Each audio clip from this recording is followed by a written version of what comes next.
another quick stream. Don't have much time this week, as you know if you've been watching, but I do want to get in one 15-10 game. Just got a little warm up in. I was actually doing some calculation work over the board. So feeling pretty good.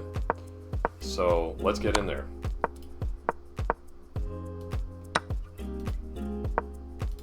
$15-10.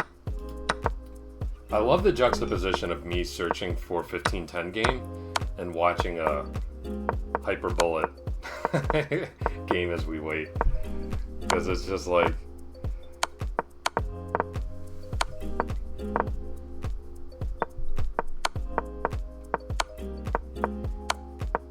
polar opposite. This is mental. How can they even get to the point in 30 seconds where they're drawing by insufficient material? Whether or not the moves even are good, like just being able to exchange all of the pieces in 30 seconds would be a difficult feat for me.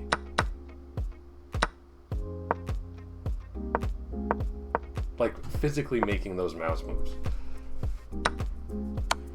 I could even choreograph it with my opponent, and I think I would still struggle to do that. Look at that move, Queen F2, in a hyper bullet game. Boom. That's awesome. Yeah, it's entertaining, for sure. I mean, there's absolutely no instructional value in this, but these guys are basically right now just repeating patterns that they've seen and played thousands and thousands of times. There's no calculation. So it's actually, in a way, a really interesting way. I think it's really just a kind of a battle of pattern recognition between two strong players. Okay, here's a game. A 3-0 game. The chess moves don't sound like machine gun fire. Okay, we'll look to Stevie B. Hello from the colonies. Alright, we got G6. We'll play Knight C3, see if we get a Grunfeld, see if we get a King's Indian defense. We get a King's Indian. SJD, good morning to you, man. Well, good afternoon. Good morning, good afternoon, good evening, depending where you are. We'll just cover all our bases. Knight F3. Bishop E2. Just give me 1 second. I want to close this door next to me.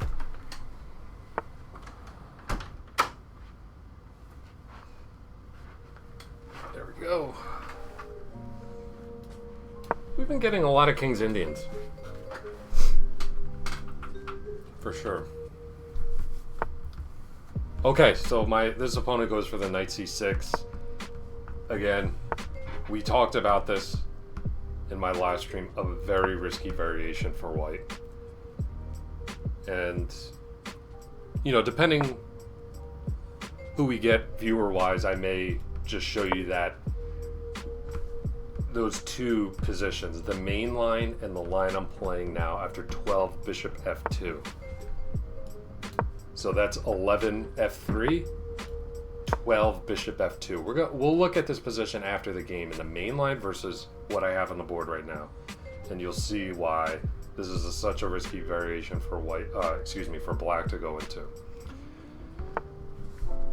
Basically a theoretically winning position for white, but this is a practical game, a rapid game nonetheless. I've screwed this position up many times. I'm more than capable of losing it, but we got a very nice position on the board. All right, we'll go C5.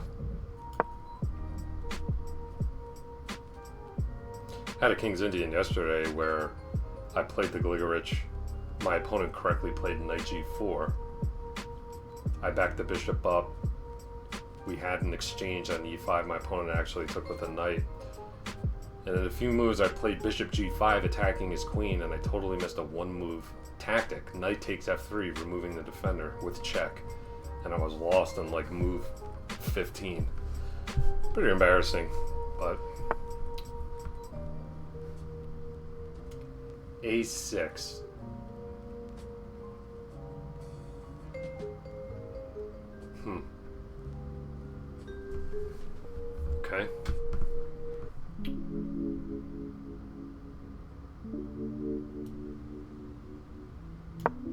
let's just push on the queen side.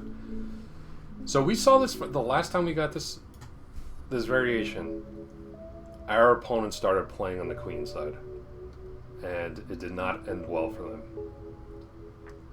But it's tricky because, you know, I'm sure my opponent's looking at this position and said, well, you know, I should be going for g5, h5, and all that, but his king's not on the even on the right side of the board.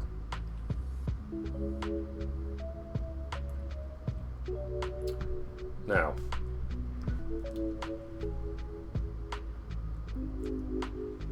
in this position, I looked at several master level games. I'd say about a week ago in this line.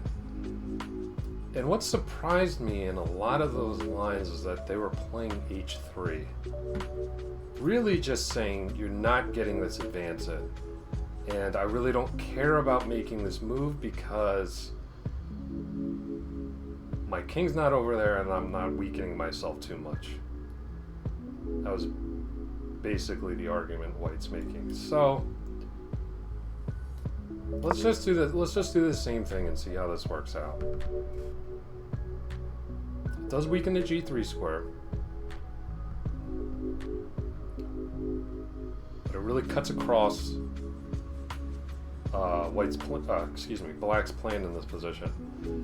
And if he ever tries to renew that plan with h5, g4, well, then I have the added option of taking with the h pawn and opening the h5. Okay.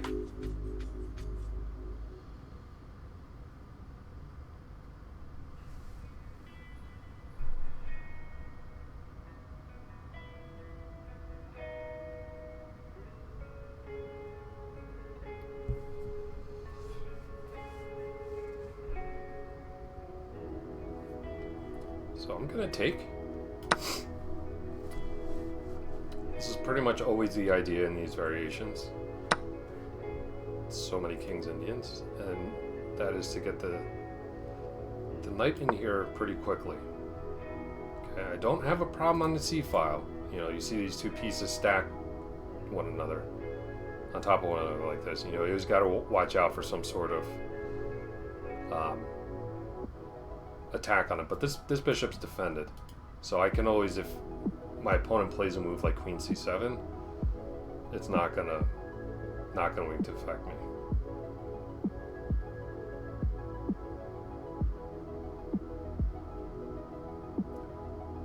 But it's just an alignment I see in my position, and I'm like, yeah, I was just double check that, because let's just pretend this bishop was off the board. Well, you know, that could be a problem.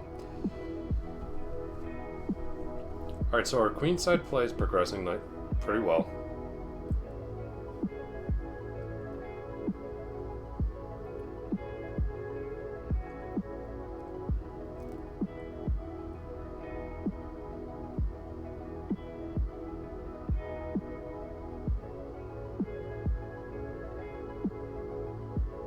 If I do need to defend this knight, okay, so he's coming in to try to basically abuse the dark squares there. Okay.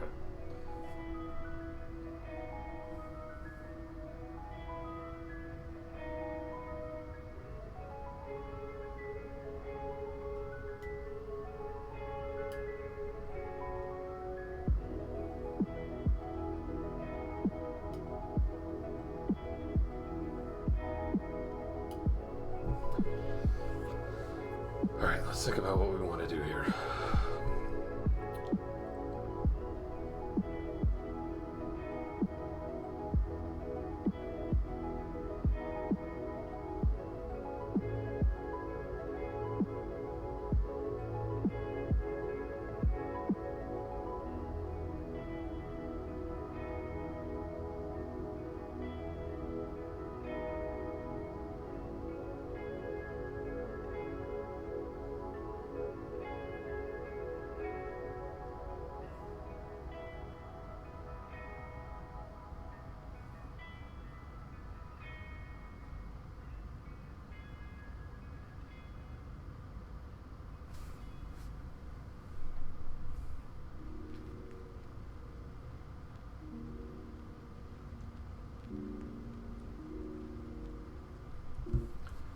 potentially developing my queen. I'm not too worried about this knight jumping in. I'm really not that worried about that.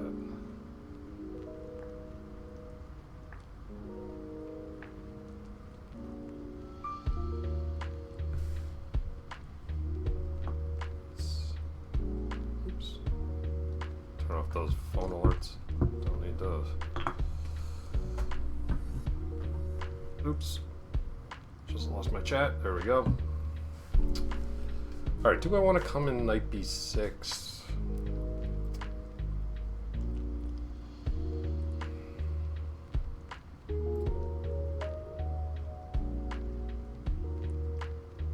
I like the look of knight b6. Yeah. Yeah, let's do it. See how our opponent reacts.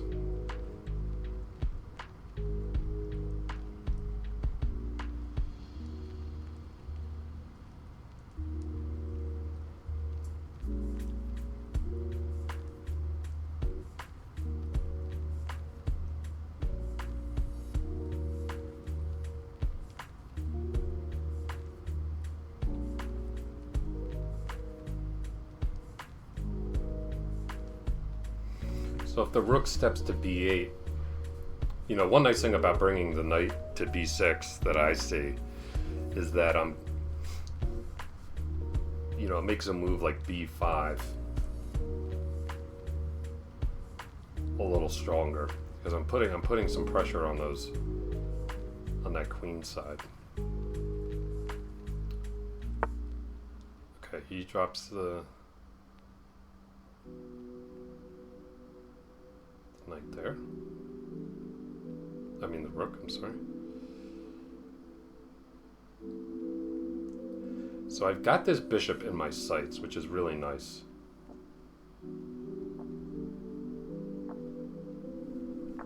Because so often that's a really good attacking piece for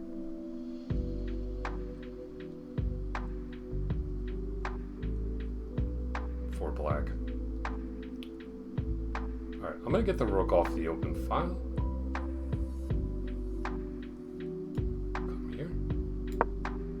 Now after knight g3, I might want to play kind of a similar move to my opponent, right? Like just play rook g1.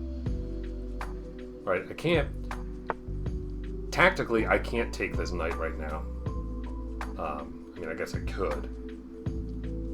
But, you know, my knight on b6 would be a little bit loose.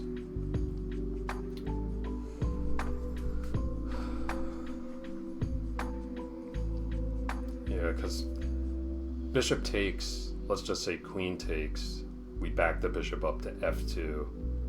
Black would then have queen takes b4. I don't really trust that position. I think it's much better for us to just keep everything nice and protected. The other nice thing about rook g1 is that it does protect the g2 pawn. You know, so knight h4 won't really bother us there. Okay. So that knight looks good, but it's actually, my argument's going to be, it's kind of gumming up the works. Yo, what's up, Squid?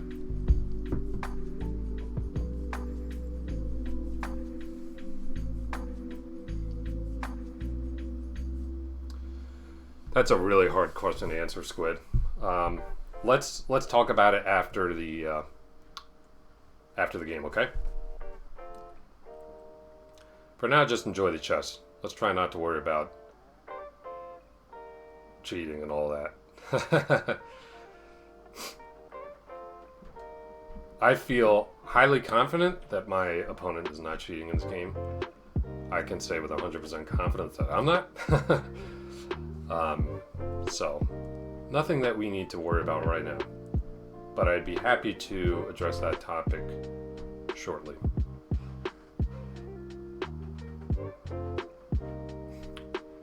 Thanks for tuning in, though, and for your thoughtful question.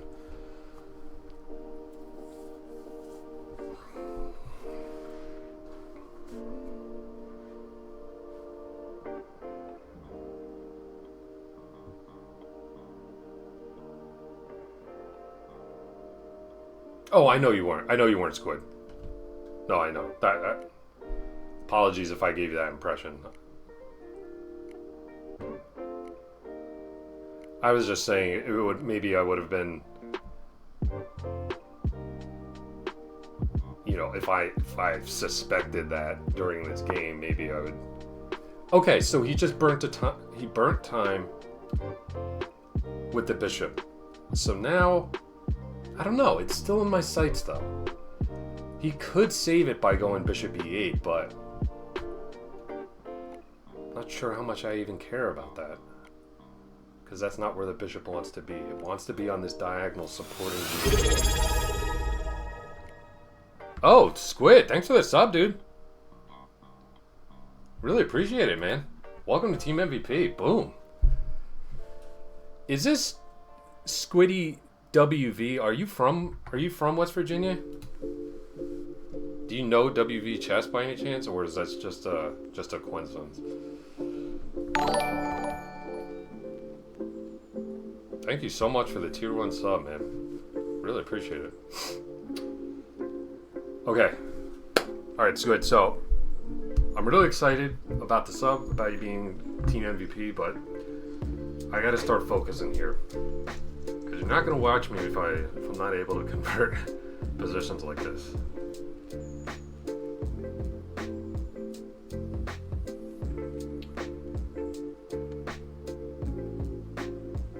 So,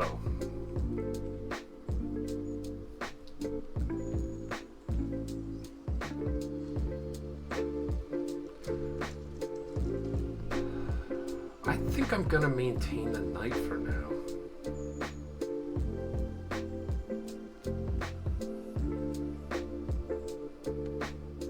A4's fine. The knight's fine. It's there. It's annoying. The bishop's in my sights.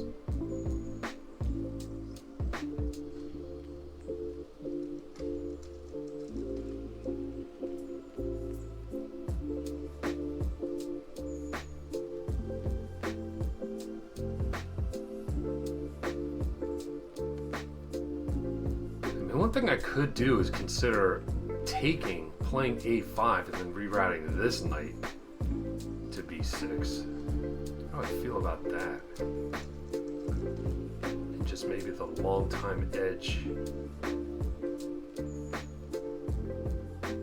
That might provide.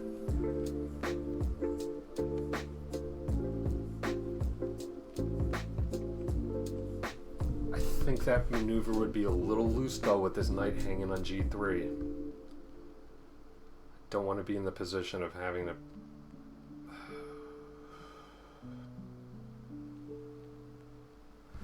I don't know. To me, this seems like the principled move. Let's play it. And just so you know, in these King's Indian structures,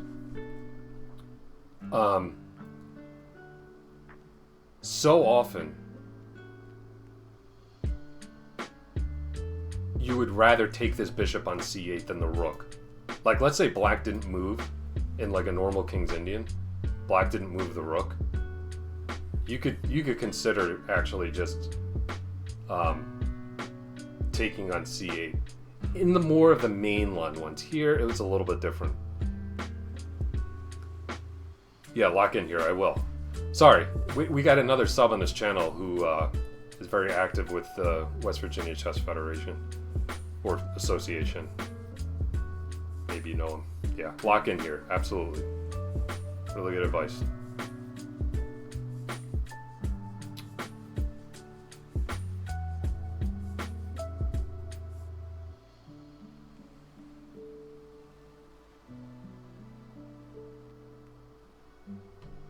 Alright, let's push. Let's keep our kind of queen side initiative going.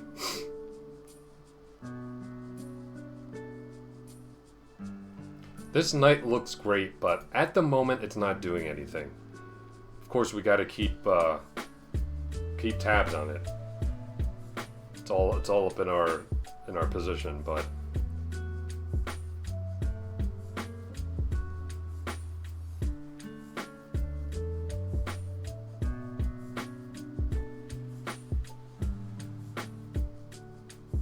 It's in our house, but it's really not doing anything. Right? It's like we invited it for dinner. It's not doing the dishes, not clearing the table, nothing. But it's still in our house, so we gotta keep an eye on it. And he took. Okay. I think that's a fantastic development for us. Develops our queen for us, and I think this is correct to take with the queen here. Alright. Position is pretty closed. So I'm not too concerned about my king safety. Mainly what I need to do is really just fix the coordination of my rooks, and to do it in a safe way. And maybe it's just as simple as playing queen, king d2 and sorting everything out.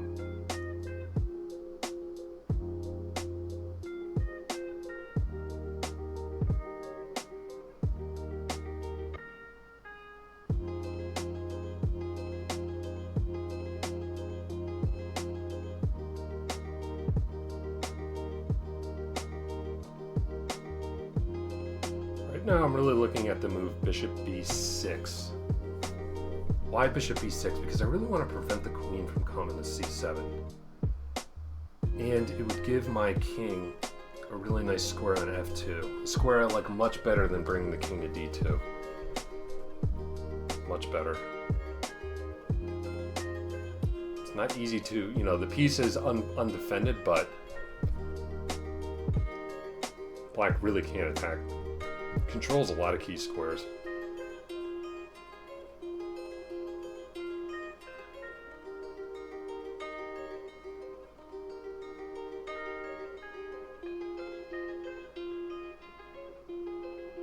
Another thing I consider here is b6, just kind of locking things down, but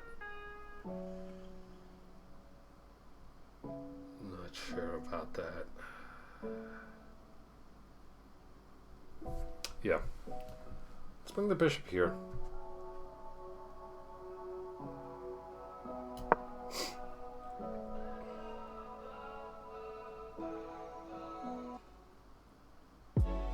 So that's definitely an imbalance that my opponent is going to try to exploit, right? Like if you read How to Reassess Your Chess, if you're familiar with Silliman's work. My king is relatively... well, kind of both of ours are, but it's mitigated by this closed center.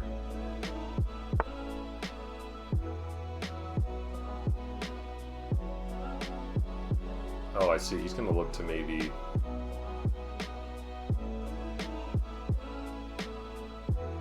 trade those bishops off. That would be a nice exchange for him. Would be a nice exchange for him.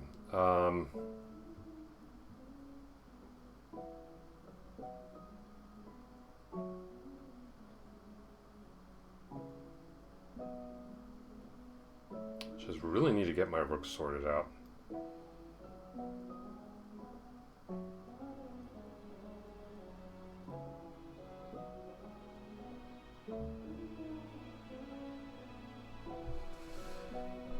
Maybe king d2 is the way to do it, so they can meet bishop e8 with, move like queen f2.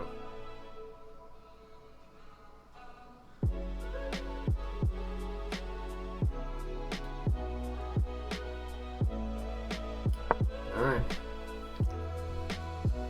Don't love my king there, obviously.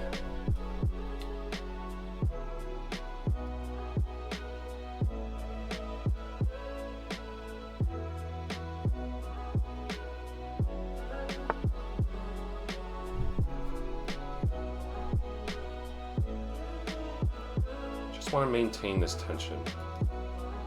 It's really important for me to keep tabs on the dark squares. My rooks are connected, which is really good. Let's just play here. There's really no way for him to add the pressure on b6, so I just want to keep the tension for now. But positionally, I think my opponent did really well managing to exchange off this potentially really bad dark squared bishop. But I did not like the look of, maybe bishop b, that whole bishop b6 idea was a mistake. Maybe I should have just played king d2 immediately, because I ended up having to play it anyway. But I didn't want to back the bishop off here and let this bishop, the black bishop, get too close to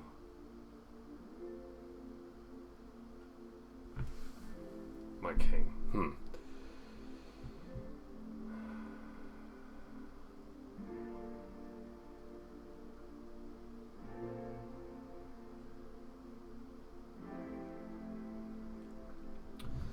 Nice move by our opponent.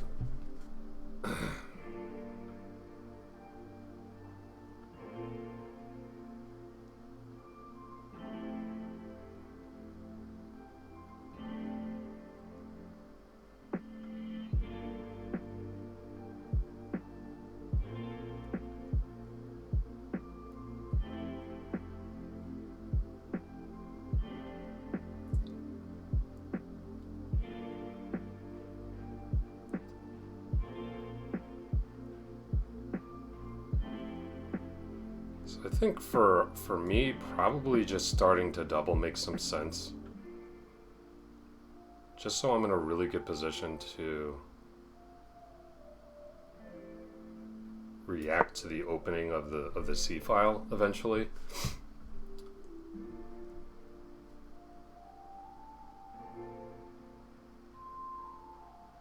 And just keep the tension with these pawns.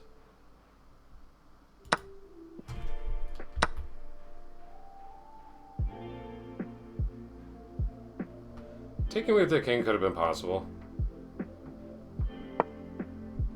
Don't know. Alright. So we've got a really, I mean, it's a pretty interesting position.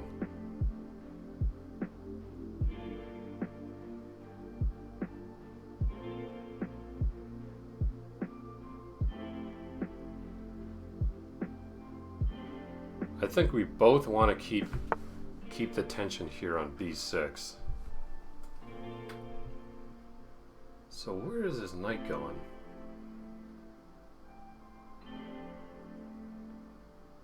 Not exactly sure.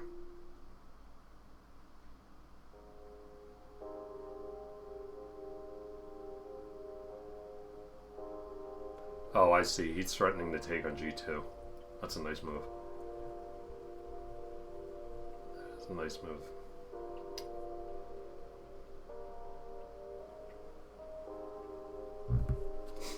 So maybe, am I actually forced to take here? Again, I don't want to allow this bishop to come to a5. I think that would be a big time mistake.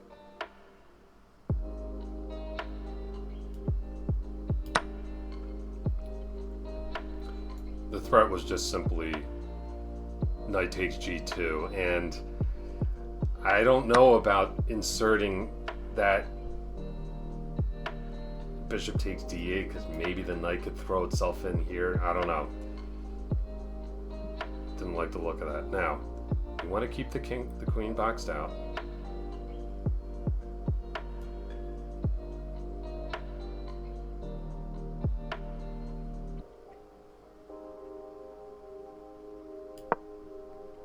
Pawn to b6 looks correct. I hope.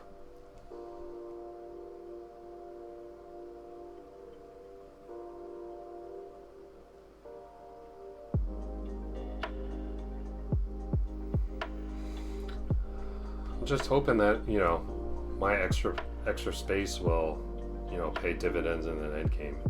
You know, there might be some sort of tactical breakthrough for me on the queen side. Oh, that was a nice move. I completely missed that. I don't know, is it? Does it actually work?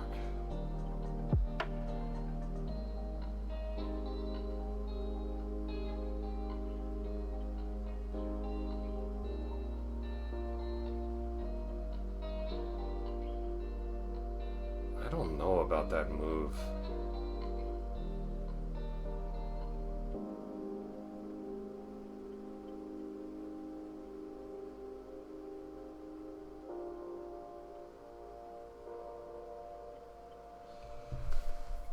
Alright, where to go with the king?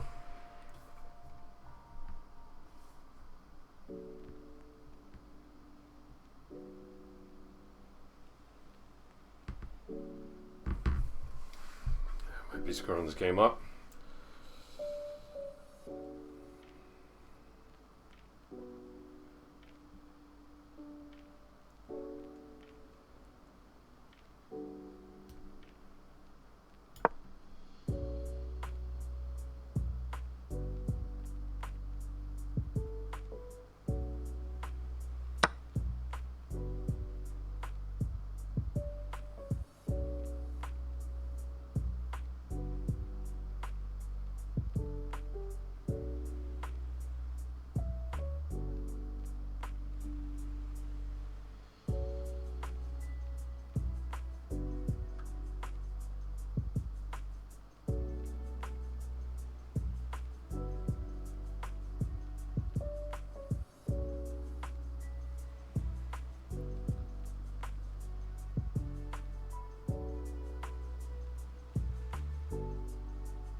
Really wondering if I got a crazy move like knight b5 or something.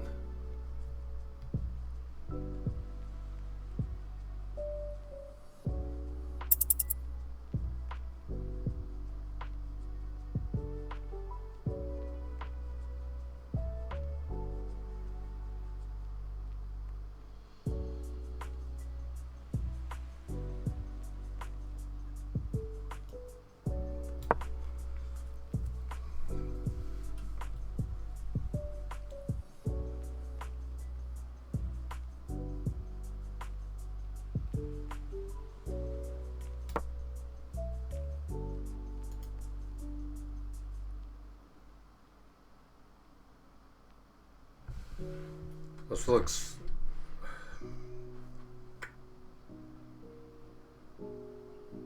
There's just a lot hanging in this position.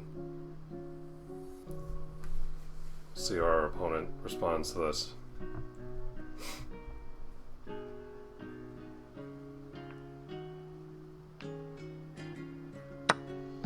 We're really playing this more on feel than anything.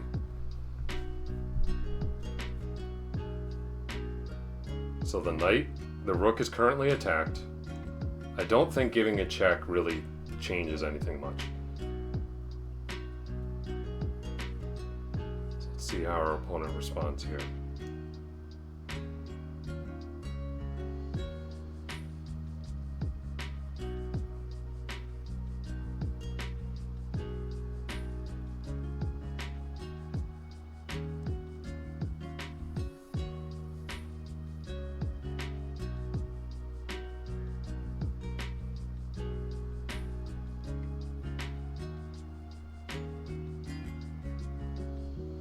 I mean, I'm really banking here on some sort of concrete mating attack on the 8th and 7th rank if he takes this knight.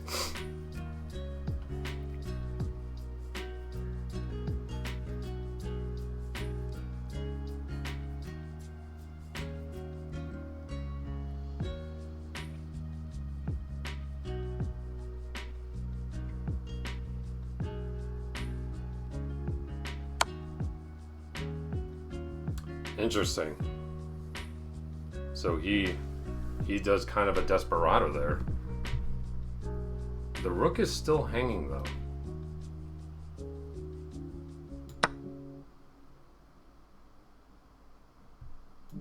Now I'm here.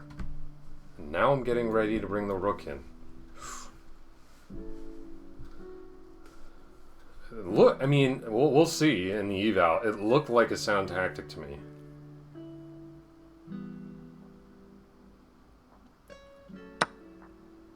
Okay, he just takes. Wowzers.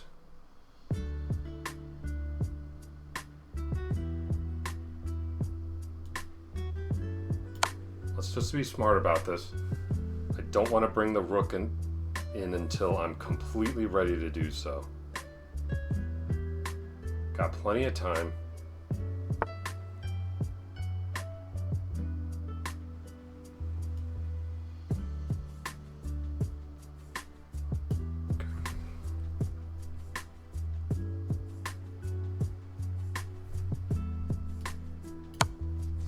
Check here.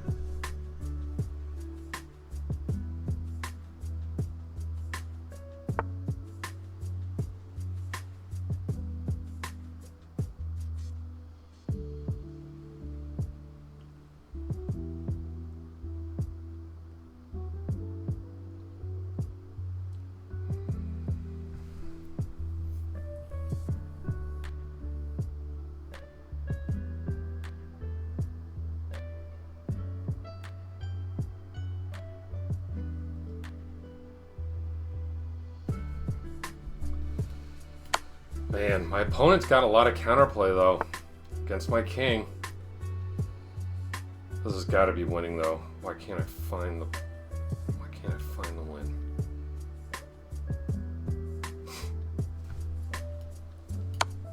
Just not seeing it, guys. Let's just start giving some annoying checks.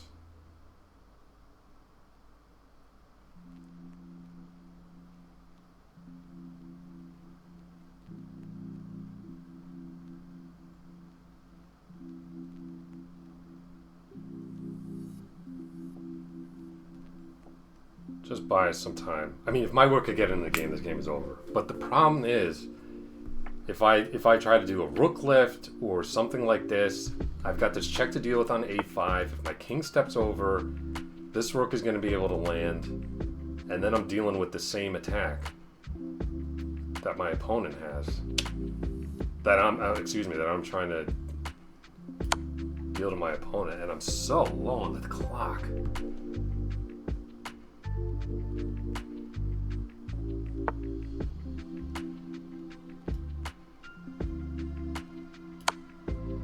So low on the clock.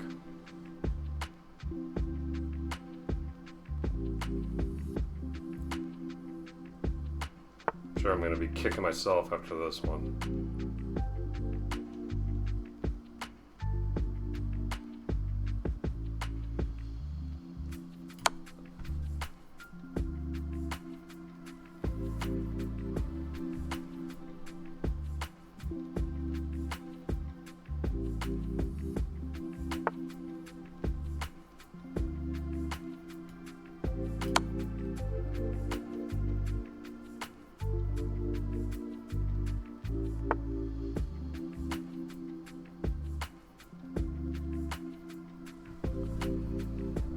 Rook c2, queen a5. I just can't get my pieces coordinated there. What about the immediate?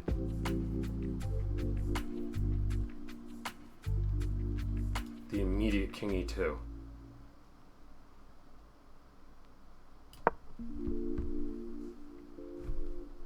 I don't see any checks.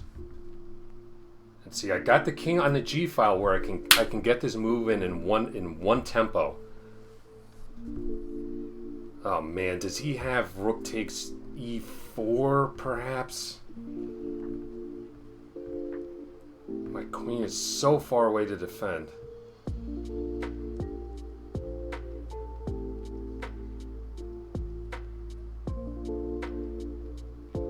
My opponent might have a perpetual there.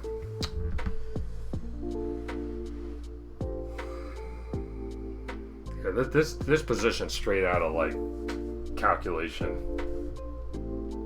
or something. I'm sure there was some way, some little move that I made maybe, 10 moves ago where if I'd done something a little bit different, I would have been perfectly coordinated to finish this attack off.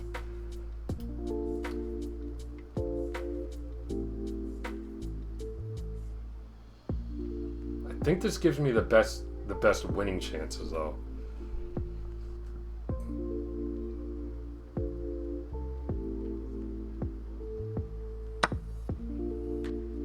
Oh, well. Oh, jeez, the G8 square's defended. Psych. Alright, so we win the queen tactically, because that doesn't come with check.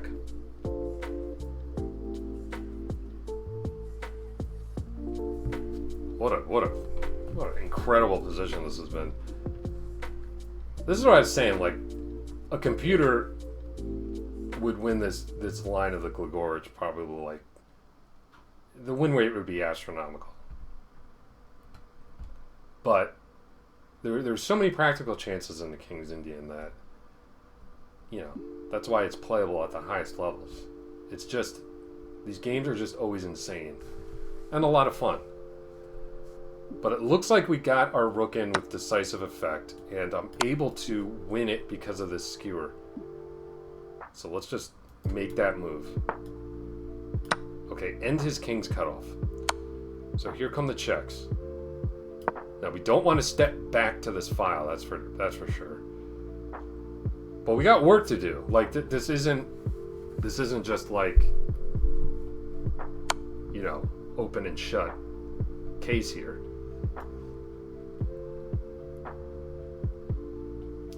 Is there anywhere else I can go with my king?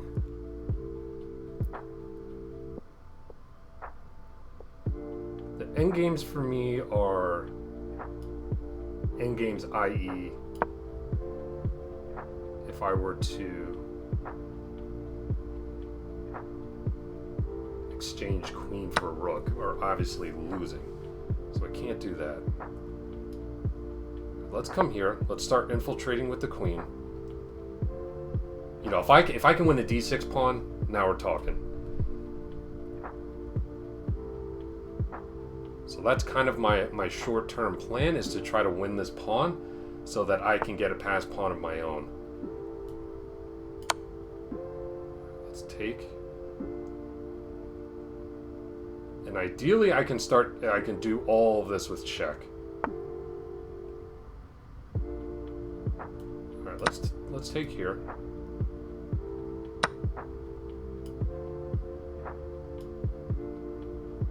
Give a check.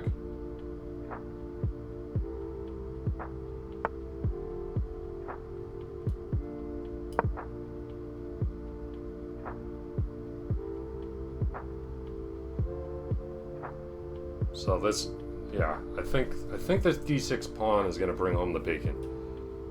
We shall see.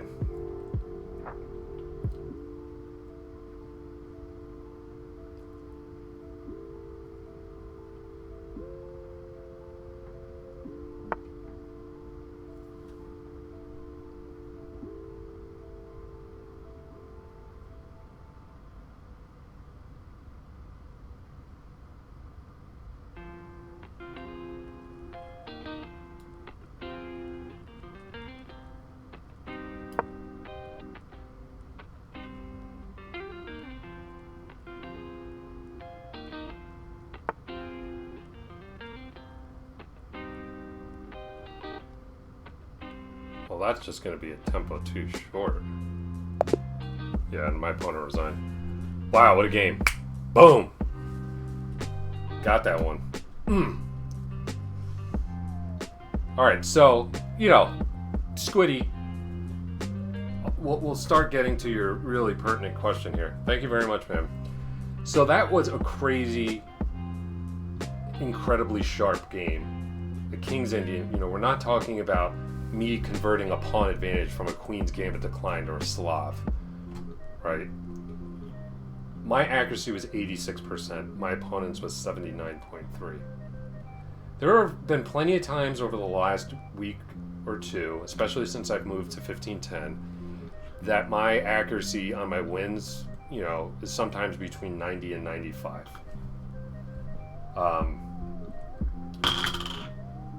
So Chess.com says they don't factor in accuracy to cheat detection. I just think it's like one piece of the puzzle. It can be a red flag, okay? You know, if you play into... There was one line of the Berlin I played a couple weeks ago that I won. I happened to know this line from my Chessable course, I ended up mating the guy in 22 moves. My accuracy was 100%. 100%. Now, granted, 15 of those moves weren't mine. It was prep from this chessable course. I ended up finding like 4 or 5 of my own, but there's a lot that goes in with it. But I think a high accuracy, a new account, you feel like the moves aren't real. Like the cadence of your opponent's moves seems really strange. Just report it. And I think chess.com does a really good job of, let's just say the best that they can, of flagging these cheaters and getting rid of them. But try not to get yourself too worked up. If you play a game, you had fun, you learned something, your opponent won, they had like 95%. Don't let it ruin your day. Don't let it ruin the game, because it's not always dispositive. It's just really one piece of the puzzle. Now, your question was twofold, though. Okay, I'm really talking about from my perspective. If you're talking about players playing at a 95, 97%, or even, I think somebody rated 1,000 to 1,500 would be incapable of getting the accuracy that my opponent and I did in this game, because it was very, very, very tactical. It was very sharp. So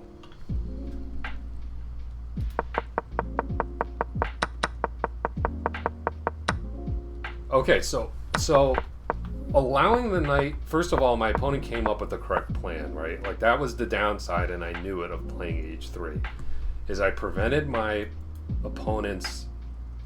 Oh, before we go into that, I just wanted to do one thing, okay? And that is to show you the difference between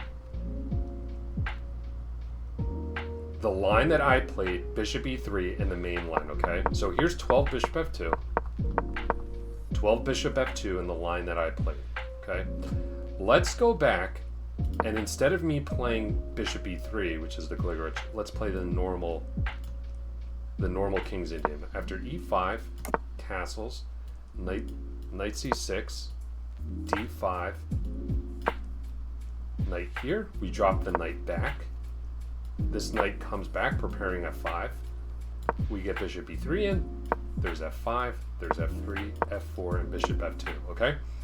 This is bishop f2 in the main line, 12 bishop f2, okay? You'll see, these are the differences I want to point out. My king is castled, okay? That means I'm staring right in the face of this pawn storm. My knight is on e1, okay?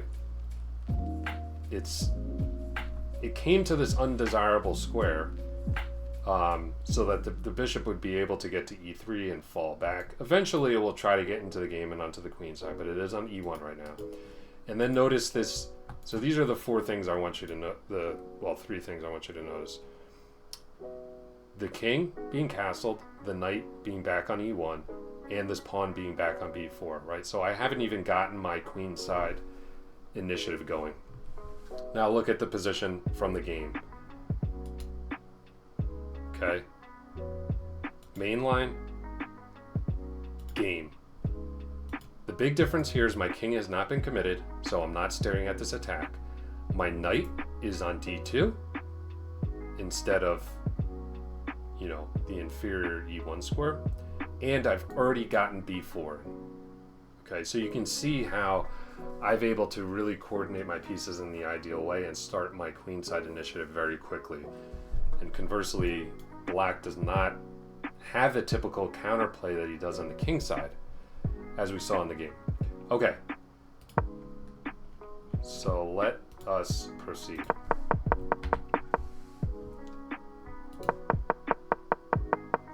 Okay, all this looked good. It did not like us taking the bishop here. Interesting. So, to me, first of all, I think the computer is going to have a hard time understanding the long-term potential of this piece as a kind of a sacrificial piece on the H file. But maybe it's a lack of understanding for me too. I just know from experience that sometimes the computer struggles with these positions. But I think the main argument for playing bishop d3 instead of taking on d7 is that this knight looks good but doesn't really have anywhere to go, so you actually don't want to let it exchange itself, perhaps. I think that's the argument here. And that we can take this bishop whenever we want. It's always going to be in our sights. Unless it drops back here, and then it's not on the key diagonal, and we don't really need to worry about it. So, okay. But I just know from experience and from books that I've read, you know, a lot, that if you're able to remove this light squared bishop of blacks in the King's Indian, it's really good for defensive purposes. So I push b4, b5. Okay, a5 would have been better. So this was kind of the plan that I was thinking about. I wonder if this works. Knight takes e2. King takes e2. h5. And then my plan was to actually throw the knight in like this, but it just doesn't, it's just, the king can get too disrupted. It's because the knight's able to take here. And black has this check before it can kind of consolidate this idea. But that's why I didn't go for it. It just didn't seem prudent to me. All right, a5 instead of b5. There's the capture. Okay, and Squid, I don't know if you're still with us. You had mentioned king takes e2 being better. Game Review said yes. So when it looked at it quickly, it said king takes e2 is the best move. Now that the engine is thinking for a little bit longer, queen takes e2 actually was the best move. Even though it has a check here, it's actually better. Yo, Luna Jack, thanks for the follow, man. Welcome to Team MVP. Happy to have you here. We're just reviewing the King's Indian game that I just played. Good, Jack. We're good, man. We just won, so chess is a lot of fun when you win, as you know. So queen takes e2 actually is the best. Ignore the fact that it's giving it a check mark. The engine has pretty much made up its mind that it's best just to get the queen off the back rank here. Rook fc8, but I think both are playable. And the way the game transpired, probably just playing king takes e2 would have saved me at least a tempo. At least. Let's see. No, I'm good there, Jack. We're all good on that front. But feel free to hang and enjoy the stream if you want.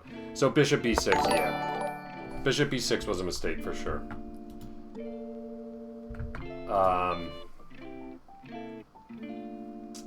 So here, you know, I ended up burning time with... The reason I played bishop b6 was twofold. One was to potentially keep the queen out of this square. But I was really hoping to bring my king to the f2 square, which looks safer for me. But credit to my opponent, they hit on this really nice idea. Bishop f6, nice. And I hadn't really considered that. And now my plan doesn't really work. Because king f2, the bishop comes here. I'm kind of forced to exchange, right? I can't afford to drop back. The queen takes. Now I'm going to be facing pressure on the dark squares. I don't trust this position, so...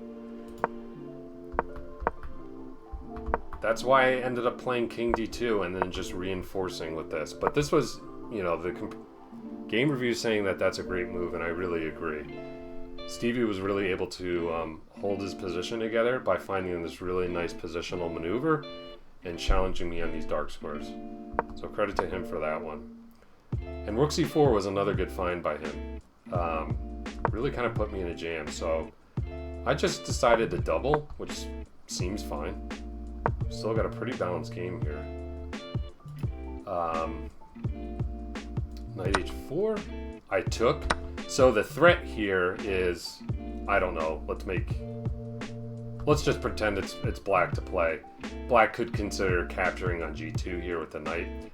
If I were to take back, then the bishop would be loose. So that was the idea behind knight h4, I think, which is why I captured and pushed b6. So b6 was no bueno, apparently. But my opponent, that rook move he played was a miss. So instead, my opponent should have just simply played queen d7 here.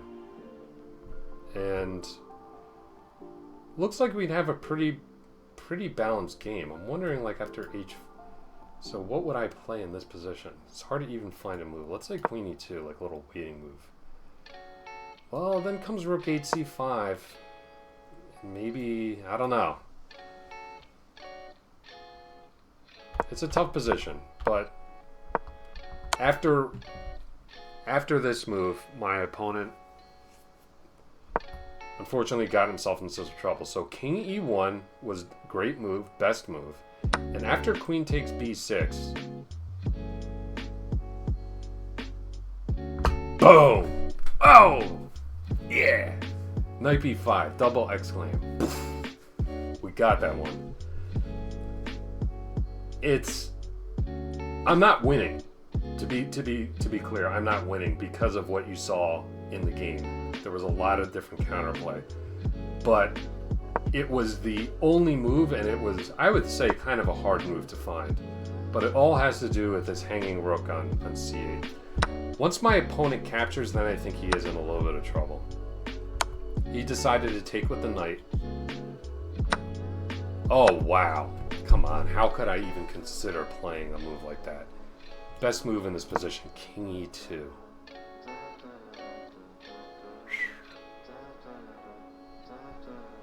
A takes b5, and then I guess you're just going to end up mating him. You got to give up the queen. Man, that's a hard move to find with seconds left on your clock. Queen takes g2 is good, but apparently it's just good enough for the draw. So after take, I took on g5. My opponent defended very well, but I kept pressuring him. And at some point, I just decided to go for it. It was here. So queen g8 would have been best. The move there are a ton of moves in this position that actually draw. So it's really actually, other than queen g8, it's kind of hard to understand the nuances of all these moves. Like queen f5 is a draw, queen e8, and he checks with the queen. The move I played was apparently a draw too. So what's the idea with bringing the queen here? If king f6, queen f8, king g6, I think the computer might be confused here. It's just having me repeat these positions. That makes no sense. Yeah, the computer doesn't know what's going on. The eval's all screwed up here. So I'm not even sure queen g8 was winning, to be honest. So let's just go back to king e2, which is still a draw, but I thought it was the best practical chance in the position. And my opponent got it wrong. So he needs to sacrifice the rook somehow. I was thinking of this move. This was the move I thought my opponent was going to play. And then you just bring the queen in. My rook's hanging. And then you're just going to have like this perpetual. So I had calculated that. So that's what I thought my opponent was going to play. I was actually worried about saying that on stream just in case my opponent was watching, you know, about that move, rook takes e4. But he just decided to go pawn grabbing instead. And then this allowed us to get this tactic in rook g1. Okay, they say it's a brilliant move, but I don't know about that. But we picked the queen up. And then, you know, sometimes it's really hard to win these endings, especially when your opponent has a bunch of pawns, but it's really the weakness of this d6 pawn that makes it a pretty trivial win. And yeah, we found all these moves, no problem. Yeah, and that's just a win. No sweat. All right, so that was a good game. Really good game. So as I mentioned, you know, for Luna Jack, for Squid, for any other new viewers we have, or subs or followers, this week is a little weird for me just because my daughter's off school. I don't really have the same schedule that I normally do. So apologies that my schedule on Twitch isn't accurate right now, but I will just do my best over the next week to just try to stream when I can. So just turn on your alerts and you'll be good to go. Of course, just want to give a shout out to Luna Jack for the follow, and the big news today, Squiddy WV with the big time tier 1 sub. Thank you so much for your support. Really appreciate it. Definitely come back, especially when WV Chess is on, because you guys probably know each other. He's very hooked into the WV chess scene. We were even talking about, the West Virginia State Championship coming up in September. Who knows? Maybe I'll end up... I live in Virginia, so who knows? Maybe by some miracle I can actually make it out to there and play that. That would be cool. But also, so Luna Jack, Squiddy, we got. Really appreciate you guys joining Team MVP. And SJD, good seeing you, dude. A little quiet in the chat, but that's cool. We played a great game, and we got some new members of Team MVP, which is the most important thing. All right, guys. Well, thanks for watching. Hope you have a great rest of your day, and I'll see you tomorrow with some more instructive 15-10 games.